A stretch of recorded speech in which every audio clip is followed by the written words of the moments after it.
I didn't need to lie, because he was already lying to himself. Out loud, constantly. All I had to do was not interrupt him. "You're not that kind of woman," he told me the first night we stayed late at the office, the air thick with printer heat and bad coffee. He closed my laptop like I was a child who'd worked too hard.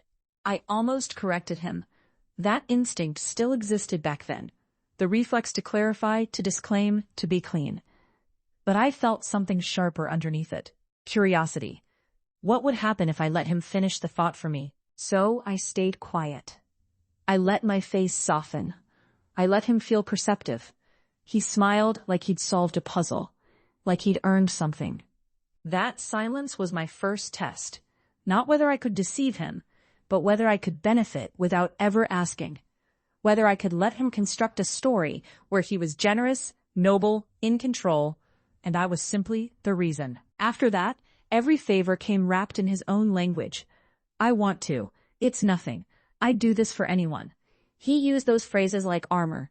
I let them protect him. Omission feels harmless when you're the one practicing it. It feels like restraint. It feels like innocence. But when you know exactly what someone wants to believe, silence becomes a tool. And I knew.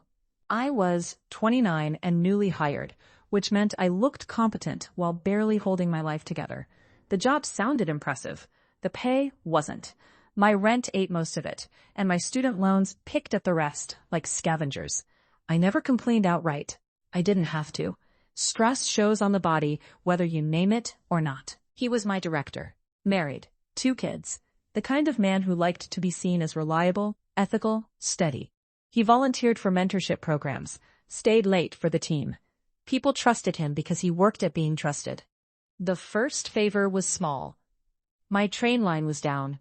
He offered a ride. I said, "You don't have to." I meant it literally. I didn't say please. I didn't say I needed him.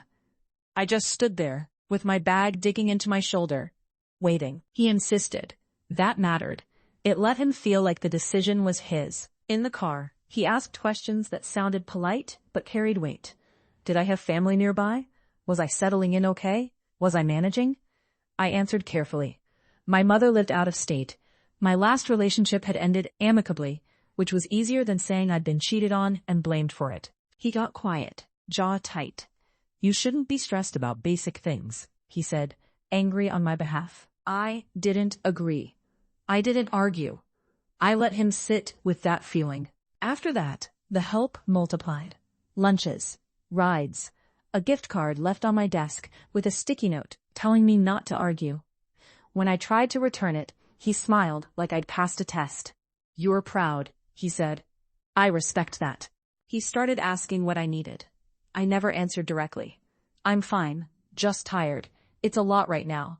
Vague words, flexible words, words that invited interpretation. He began interpreting aggressively. "I could float you," he said one afternoon after finding me in the stairwell, breathing through a bad meeting. "Just for a bit. No one needs to know." I felt the moment settle, the pivot point. I could have stopped it. I could have said it was inappropriate. I could have said no. I said, "I don't want to be a problem." His relief was immediate. "You're not," he said. That was when I understood. He didn't need permission. He needed silence shaped like approval. He needed me not to disrupt the version of himself he was becoming. So I didn't. Once the money started, everything changed. Not externally, but internally. My life got easier. My groceries improved. My shoulders relaxed. And beneath that relief was something darker. Satisfaction. I had been right about him.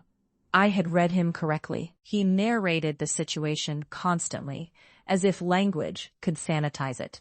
"This isn't what it looks like. I'm just helping. I want to do this." He said those things more for himself than for me. I let him talk. Silence gave his explanations room to breathe. The favors expanded beyond money. Better assignments. Introductions I hadn't earned. Praise that landed just a second too late to be professional. When he told me I was talented, his eyes lingered. He liked believing he'd discovered me. The first kiss happened in an elevator, after drinks with the team. Everyone else had left. His hand brushed mine. He looked at me, waiting. I didn't step back. That pause. That was it. I didn't invite him. I didn't refuse him. I let him translate my stillness into consent. His mouth tasted like whiskey and panic. When he pulled away, he whispered fuck, like it meant both desire and absolution. After that, he needed reassurance. You'd tell me if I crossed a line, right? He'd ask, half joking. I said, you're a grown man. It sounded respectful. It wasn't. We started meeting privately. Hotels booked on points. Gifts wrapped like secrets. Lingerie I was told I didn't have to wear. He talked about his marriage the way men always do when they're trying to justify betrayal. Cold wife, lonely house, misunderstood heart. I listened. I didn't suggest anything. I let him convince himself I was different. When he asked if I cared, I didn't say yes. I kissed his jaw. I said, I'm here. He offered to move me into a better apartment. Safer. Closer. He framed it as protection. I said, that's a lot. He heard, yes. I told myself I wasn't taking advantage. He was choosing. He kept saying so. My morality became a grammatical trick. If he volunteered, I wasn't exploiting. If he assumed, I wasn't asking. But omission doesn't stay contained. It escalates. It demands more. And he kept escalating, trying to keep up with the story he'd written about himself. The first crack came from something stupid. A calendar invite sent to the wrong email. Client prep, scheduled off-site. It flashed briefly on a shared view before I deleted it. People started noticing patterns. The access I had. The money I didn't worry about anymore. The way he hovered. One night in his car. Hands shaking. He asked, "You're not telling anyone, right?" "No," I said. That part was true. "I'm doing this because I want to," he said quickly. "You know that, right?" This was the last exit. The clean one. I could have stopped it. I said, "I never made you do anything." He exhaled like I'd saved him. Exactly. The exposure didn't come from carelessness. It came from overcompensation. He bought me an expensive designer bag. Too visible, too traceable. He wanted proof he was generous, not desperate. 2 days later, his wife walked into the office. She was calm, controlled. She looked at the bag on my chair and smiled. "It's beautiful," she said. "He has good taste." Then she placed her phone on my desk.